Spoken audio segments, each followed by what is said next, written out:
अरे सुनिए, तेल निकलने वाला है। आप कहेंगे किसका? मिडिल क्लास का या फिर 5 किलो राशन वालों का?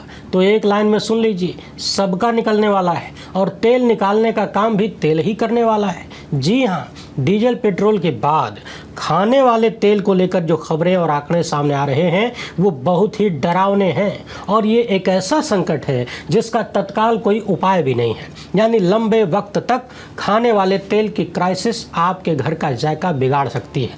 कुकिंग ऑयल को लेकर भी मामला कुछ ज़्यादा ही गंभीर होने वाला है। कुछ लोग ये भी कहते हैं कि पाम ऑयल का बड़ा हिस्सा तो इंडोनेशिया से आता है, जबकि युद्ध ईरान साइड में हो रहा है। एक भारत के बाएं है, दूसरा दाहिने है, तो फिर पाम ऑयल का संकट काहे है? इस सवाल का जवाब भी ढूंढेंगे। उधर गैस को लेकर भी एक चिंताजनक रिपोर्ट सामने आई है, यानी एलपीजी को लेकर पता चला है कि सप्लाई आधे से भी कम हो चुकी है। कितनी कम हुई है, क्या क्या संकट है, एकदम आसान भाषा में समझेंगे। ये भी देखेंगे कि इन सब का आम आदमी के जीवन पर कितना असर आने वाला है। और ये भी देखेंगे कि कैसे इस तरह के तमाम संकट सामने दिखने के बाद भी हमारे महामानव जो हैं एकदम सब चंगासी वाले मूड में घूम रहे हैं और जल्द ही माफ़ी मांगने और रोने धोने की एक्टिंग भी करेंगे। ये बात राहुल गांधी ने कहा है। क्यों कहा है उसी को समझना है। आगे बढ़ने से पहले आप सभी से एक छोटी सी अपील है। पहली बार है तो चैनल को सब्सक्राइब करके घंटी बजा दीजिए टन से। हर वीडियो को लाइक और शेयर करना आपकी जिम्मेदारी है। इसके अलावा आपको पता है कि हम किसी धन्ना सेठ या राजनीतिक दल के दम पर चलते नहीं, तभी खुलकर आपके मुद्दों पर बात हो पाती है। हमारा काम पसंद आता हो तो इस QR कोड या फिर मोबाइल नंबर का प्रयोग करते हुए जो भी हो सके आर्थिक सहयोग भेजने का प्रयास जरूर करें। बहुत बहुत धन्यवाद। सबसे पहले खाने पीने की बात कर लेते हैं। काहे कि पेट नहीं होता तो भेंट नहीं होता। खाने वाले तेल का मामला समझ लीजिए। ये रिपोर्ट बता रही है कि भारतीय घरों पर यानी हमारे आपके परिवार का खर्चा, हमारा बजट भयंकर वाले प्रेशर में आने वाला है, क्योंकि खाने का तेल बहुत तेजी से महंगा हो रहा है। सरकारी आंकड़े बता रहे हैं कि रिफाइंड ऑयल की महंगाई पिछले 4 महीने में डबल से ज़्यादा हो गई है। इसके साथ ही सरसों के तेल की महंगाई 21% से भी ज़्यादा बढ़ी। बिजनेस लाइन की यह खबर बता रही है कि खाने का तेल अब थोड़ा बहुत नहीं बल्कि तेजी से महंगा हो रहा है। अब समझने वाली बात यह है कि जो देश कभी कृषि प्रधान हुआ करता था वो खाने के तेल को लेकर इतना परेशान क्यों है? तो आपके लिए जानना जरूरी है कि भारत अपनी ज़रूरत का लगभग 60% खाने का तेल आयात करता है, यानी विदेशों से मंगवाता है। यानी हम जितना तेल खाते हैं उसका मात्र 40% ही भारत में उगाते हैं, बाकी विदेश से लाते हैं। साल 2025-26 में भारत ने एडिबल ऑयल इंपोर्ट पर करीब $19.35 बिलियन खर्च किया। यानी ये जो खाने का तेल है ये भारत की बहुत बड़ी मात्रा में फॉरेन करेंसी भी खा रहा है। रुपया पहले से प्रेशर में है, डॉलर महंगा होता जा रहा है। ऐसे में बाहर से तेल खरीदना और महंगा हो जाएगा। पिछले दिनों प्रधानमंत्री ने कम तेल खाने की अपील किया। एक कारण उन्होंने बताया कि सेहत के लिए फायदेमंद रहेगा, आपका भी इंजन ठीक रहेगा और देश का भी। और दूसरा बताया कि देश का इंपोर्ट बिल और फॉरेन एक्सचेंज कम होगा, यानी विदेशी मुद्रा बचेगी। तो समझने वाली बात यह है कि सिर्फ गाड़ी के इंजन का तेल ही नहीं बल्कि हमारे आपके इंजन का तेल भी देश का तेल निकाल रहा है। इस रिपोर्ट के अनुसार भारत खाने के तेल की जरूरत का 50 से 60% आयात ही करता है और इसमें बड़ा हिस्सा पाम ऑयल का है। भारत के एडिबल ऑयल बास्केट में पाम ऑयल की हिस्सेदारी लगभग 45 से 60% है और ये पाम ऑयल मुख्य रूप से इंडोनेशिया और मलेशिया से आता है। इसका मतलब यह है कि भारत की रसोई का बड़ा हिस्सा इंडोनेशिया मलेशिया की सप्लाई, ग्लोबल प्राइस और डॉलर रुपया एक्सचेंज रेट पर भी निर्भर करता है। यानी एक तो हम जितना तेल खपत करते हैं उसका 50-60% बाहर से आता है, उसमें भी पाम ऑयल का बड़ा हिस्सा है। आधे से ज़्यादा हम लोग पाम ऑयल ही गटक जाते हैं और ये पाम ऑयल मुख्य रूप से इंडोनेशिया मलेशिया से आता है। अब आपके मन में एक सवाल बहुत जोर से आ रहा होगा कि वर्ल्ड मैप में तो इंडोनेशिया भारत के दाहिने तरफ दिखता है जबकि युद्ध बाईं तरफ चल रहा है। स्टेट ऑफ होर्मुज बाईं तरफ है, पाम ऑयल लाना है इंडोनेशिया यानी दाईं तरफ से।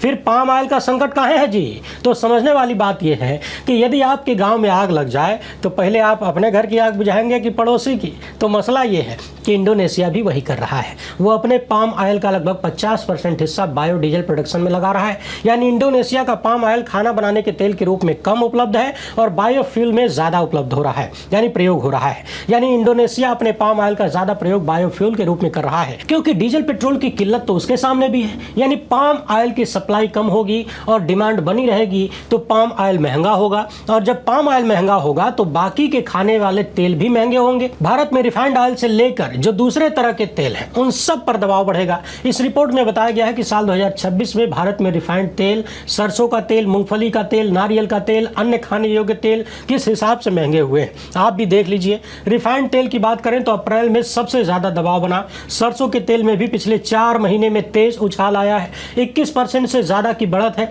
रिफाइंड तेल की बात करें तो अप्रैल में सबसे ज़्यादा दबाव बना है। सरसों के तेल में भी पिछले 4 महीने में तेज उछाल आया है, 21% से ज़्यादा बढ़त है। मूंगफली का तेल अप्रैल महीने तक महंगा होता रहा और सबसे ज़्यादा बढ़ोतरी नारियल के तेल में हुई है। जनवरी में करीब 40% तक इन्फ्लेशन था, फिर थोड़ा सा कम हुआ लेकिन फिर ऊंचाई पकड़ने लगा। अन्य तेलों में भी महंगाई बढ़ती जा रही है, यानी खाने के लगभग सभी तेल महंगे होते जा रहे हैं।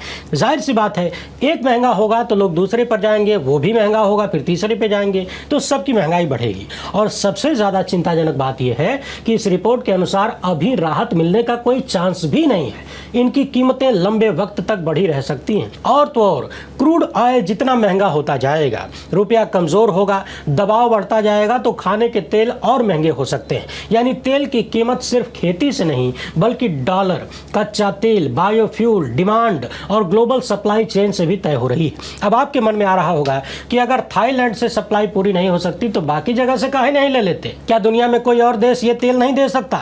तो इस रिपोर्ट के अनुसार कुछ नए स्रोत हैं जैसे थाईलैंड, यहाँ से थोड़ी बहुत सप्लाई मिल सकती है, सप्लाई को बढ़ा सकते हैं, लेकिन विशेषज्ञों का मानना है कि ये सोर्स बहुत छोटे हैं और ये इंडोनेशिया तथा मलेशिया जैसे बड़े सप्लायर की कमी पूरी नहीं कर सकते।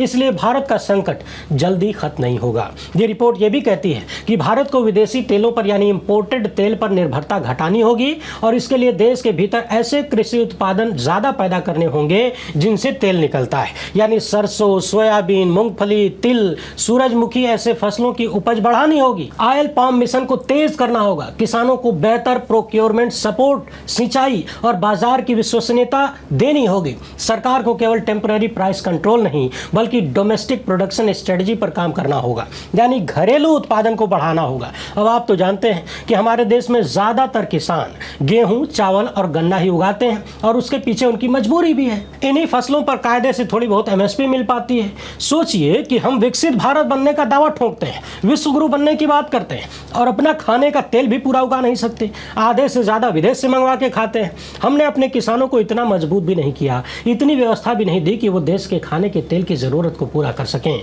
उन्हें पता चले कि कब किस चीज़ की खेती करनी है, कितनी करनी है। इसमें दोष किसानों का नहीं है, इसमें दोष व्यवस्था का है। व्यवस्था का काम होता है ज़रूरतों को पूरा करना और ज़रूरत के हिसाब से किसानों को तैयार करना। और सबसे ज़्यादा कमी है दूरदर्शिता की। तमाम एक्सपर्ट्स कह रहे हैं कि वर्तमान सत्ता चुनाव जीत रही है, इसलिए उसको लगता है कि सब चंगासी। और वर्तमान सत्ता चुनाव कैसे जीत रही है? ज्ञानेश कुमार और केंचुआ की मदद से, साथ में चीफ जस्टिस सूर्यकांत के सहयोग से, ये तो आप जानते ही हैं। यानी कथित चोरी करके चुनाव जीत लीजिए और उसी का परिणाम दिखाकर कहिए कि सब चंगासी। खाने का तेल हर घर की बुनियादी ज़रूरत होती है। अगर तेल महंगा होता है तो सबके किचन का बजट बिगड़ जाता है, खासकर गरीबों और लोअर मिडिल क्लास के परिवारों का। ऐसे में वो लोग घटिया और सस्ता तेल खरीदने को मजबूर होंगे, खराब वाला तेल खा के बीमार पड़ेंगे। इसके अलावा तेल की महंगाई से समोसा, कचौड़ी, मिठाई, नमकीन, वो पैकेट वाला स्नैक्स, बेकरी प्रोडक्ट्स, रेस्टोरेंट का खाना सब महंगा होगा। छोटे छोटे ढाबा, होटल, स्ट्रीट फूड, इन सब की लागत बढ़ेगी। इस महंगाई का असर गरीबों पर ज़्यादा होगा क्योंकि उन्हें अपनी आय का बड़ा हिस्सा खर्च करना होता है। कहाँ तो हमारे विश्वगुरु आत्मनिर्भर होने का भाषण दिया करते थे और हालात यह है कि खाने का तेल भी हमारी आत्मनिर्भरता का सबूत नहीं दे पाता है। अब आप सोचिए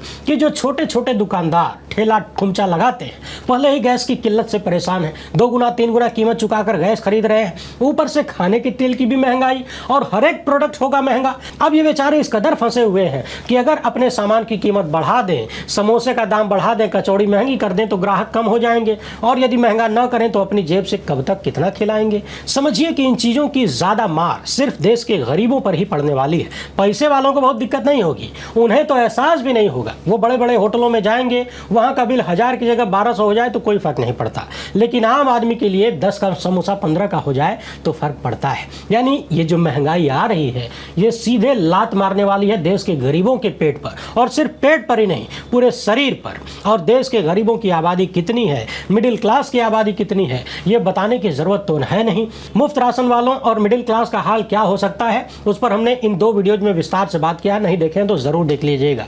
तेल का मामला आपने देख लिया, अब गैस का हाल देख लीजिए। डीजल पेट्रोल का केस केस तो आप जानते ही हैं। एक हफ्ते के भीतर 2 बार कीमतें बढ़ाई गई, 4-4 रुपया बढ़ चुका है। अब कपलर डाटा के हवाले से पता चला है कि भारत को करीब 4 लाख बैरल एलपीजी प्रतिदिन की सप्लाई की कमी का सामना करना पड़ रहा है। यानी फरवरी महीने में भारत का औसत एलपीजी का 8,51,870 बैरल था, जबकि अप्रैल महीने में मात्र 3,77,620 बैरल प्रतिदिन रह गया है। यानी सोचिए कि आधे से भी कम रह गया है। और इसका कारण वही है पश्चिम एशिया का युद्ध। यहाँ भी समझने वाली बात यह है कि जिस तरीके से खाने का तेल लगभग हम लोग 60% विदेश से मंगाते हैं, इसी तरह एलपीजी भी लगभग 60% विदेश से ही आता है। और उस 60% का लगभग 80% स्ट्रेट ऑफ हॉर्मुज से आता है। यूएई, कतर, कुवैत और सऊदी अरब मिलकर भारत के एलपीजी इंपोर्ट्स का बड़ा हिस्सा सप्लाई करते हैं। और इन 4 देशों से भारत का एलपीजी इंपोर्ट अप्रैल में घट के 1,73,000 बैरल प्रतिदिन रह गया है, जो कि फरवरी के मुकाबले 75% कम था। यानी समस्या यह है कि भारत की रसोई गैस काफी हद तक एक ही क्षेत्र और एक ही समुद्री रास्ते पर निर्भर है। यह रिपोर्ट यह भी बताती है कि भारत ने अपने घरेलू उत्पादन को बढ़ाया है, लेकिन सिर्फ करीब 75,000 बैरल प्रतिदिन ही बढ़ा पाया है, जबकि रोजाना की कमी लगभग 4 लाख बैरल प्रतिदिन की है। यानी कमी हुई है 4 लाख बैरल की रोज की, और हमने जोर लगाकर 75,000 बैरल बढ़ाया है। जोर लगाकर इसलिए क्योंकि अभी भारत की एलपीजी उत्पादन एकदम पीक पर है। इससे ज़्यादा अचानक से बढ़ा पाना लगभग मुश्किल है, नामुमकिन जैसा है। भारत जितना बढ़ा सकता था उतना बढ़ा चुका है, परंतु आयात में जो गिरावट आई है वो इतनी बड़ी है कि घरेलू उत्पादन उसे पूरा नहीं कर पा रहा है। समझने वाली बात यह है कि भारत में लगभग 33 करोड़ घर एलपीजी इस्तेमाल करते हैं। पाइप वाली गैस मात्र 1 करोड़ 60 लाख घरों तक पहुँच पाई है। सरकार फिलहाल एलपीजी सप्लाई को प्राथमिकता दे रही है। एनर्जी कंपनियों से कहा गया है कि घरेलू ज़रूरत को एक्सपोर्ट और इंडस्ट्रियल सप्लाई पर प्रायोरिटी दीजिए, यानी एक्सपोर्ट रोकिए, इंडस्ट्रियल सप्लाई भी रोकिए, पहले घरेलू उपयोग के लिए गैस सप्लाई करिए। आप देख रहे होंगे बुकिंग तो दनादन हो रही है, लेकिन सिलेंडरवा जल्दी मिल नहीं पा रहा है। यानी पहला असर यह हुआ है कि वेटिंग पीरियड बढ़ गया है। दूसरा असर कीमतों पर है। पिछले दिनों एक घरेलू गैस सिलेंडर पर 60 रुपए बढ़ाया गया प्रति सिलेंडर। सरकार को 171 रुपए का रेवेन्यू लॉस हो रहा था सब्सिडाइज सिलेंडर पर, जो कि अब बढ़ के अप्रैल महीने में 617 रुपया प्रति सिलेंडर हो गया है। इसका मतलब यह है कि अगर सरकार बोझ नहीं उठाती है, आपके कंधों पर डालती है, देश की जनता के कंधों पर डालती है, तो कीमतें बहुत तेजी से बढ़ जाएंगी। और यदि सरकार बोझ उठाती है तो सब्सिडी का बिल बढ़ेगा, और सब्सिडी का बिल भी आप ही के मत्थे फटेगा। तीसरी बड़ी समस्या यह है कि सप्लाई कम होने से ब्लैक मार्केटिंग भी खूब होगी। लोकल लेवल पर दलाल लोग कई गुना कीमत पर गैस बेचेंगे और बेच भी रहे हैं। इसका असर भी गरीब और लोअर मिडिल क्लास पर ही होना है। पैसे वालों के लिए संकट कम है। 1,000 का सिलेंडर 3,000 में बिल लेना रहे तो उन्हें खास फर्क नहीं पड़ता। अरे एक दिन रेस्टोरेंट में खाना नहीं खाएंगे, बराबर हो जाएगा। मगर उनके बारे में सोचिए जिनके पूरे परिवार की मासिक कमाई ही 8,000, 10,000, 15,000, 20,000 है। अगर एक सिलेंडर खरीदने में ही उनकी कमाई का 20-25% खर्च हो जाएगा तो बाकी घर का खर्चा कैसे चलेगा? घर की बाकी ज़रूरतें कैसे पूरी होंगी? दाल, चावल, आटा, तेल, दूध, तमाम चीज़ें हैं, कैसे लाएंगे? बच्चों की पढ़ाई का क्या असर होगा? बुजुर्गों की दवाई का क्या होगा? घर के किराए का क्या होगा? बिजली बिल का क्या होगा? सरकार घरेलू एलपीजी को प्राथमिकता दे रही है। ऐसे में कटौती कमर्शियल एलपीजी सिलेंडरों की होगी। छोटे ढाबे, रेस्टोरेंट, चाय की दुकानें, मिठाई की दुकान, स्ट्रीट फूड, इन सब पर संकट आएगा। और समझने वाली बात यह है कि इन लोगों का भी तो अपना परिवार है। इनका परिवार कैसे चलेगा अगर उनकी कमाई बंद हुई, उनके ठेले खुमचे बंद हुए? इसका मतलब है कि बाहर का खाना, चाय, नाश्ता, ये सब कुछ भी महंगा हो सकता है। और सबसे महत्वपूर्ण बात, यदि बाहर छोटे छोटे ठेले खुमचे, उन पर भोजन, नाश्ता, पानी मिलना बंद हुआ, कम हुआ, तो फिर वो लोग कहाँ जाएंगे जो अपने घरों से बाहर रहकर मजदूरी करते हैं, काम करते हैं, जो खुद खाना नहीं बनाते, ऐसी दुकानों पर खाते हैं, इन छोटे छोटे दुकानों, ठेले खुमचों पर भोजन करते हैं, वो क्या खाएंगे? उनका पेट कैसे भरेगा? भारत को अब दूर देश से एलपीजी मंगवानी पड़ रही है, जैसे ऑस्ट्रेलिया, अर्जेंटीना, चिली, यूएस। मगर समझने वाली बात यह है कि वेस्ट एशिया से जो एलपीजी 5-6 दिन में आ जाती थी, ऑस्ट्रेलिया से करीब 20 दिन लगेंगे, अर्जेंटीना से लगभग 1.5 महीने, और अमेरिका से भी लगभग इतना ही समय लग जाएगा।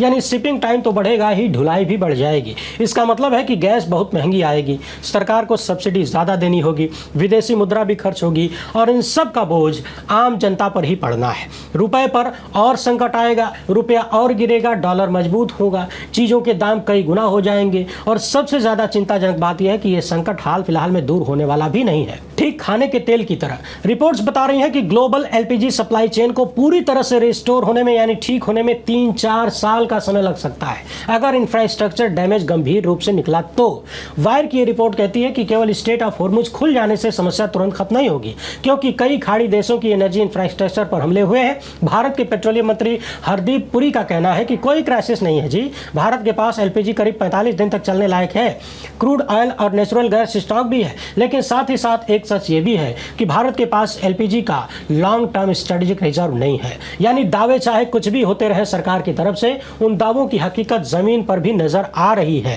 एक तरफ पेट्रोलियम मंत्री कहते हैं कि टेंशन की कोई बात नहीं, कोई क्राइसिस नहीं है, दूसरी तरफ प्रधानमंत्री अपील करते हैं कि डीजल पेट्रोल बचाइए, विदेश मत जाइए, सोना मत खरीदिए और खाने का तेल कम खाइए। बाकी देखते जाइए, युद्ध के कारण और सरकारी रणनीतियों के कारण महंगाई का जो तूफान आ रहा है ये कहां तक पहुंचता है और किस तरह से कितनों की जिंदगी तबाह करता है। वीडियो पसंद आई हो तो ज़्यादा से ज़्यादा लोगों तक पहुंचाएं। पहली बार है तो चैनल को सब्सक्राइब कर लीजिए। हमसे जुड़ने के लिए बहुत बहुत धन्यवाद। जय हिंद।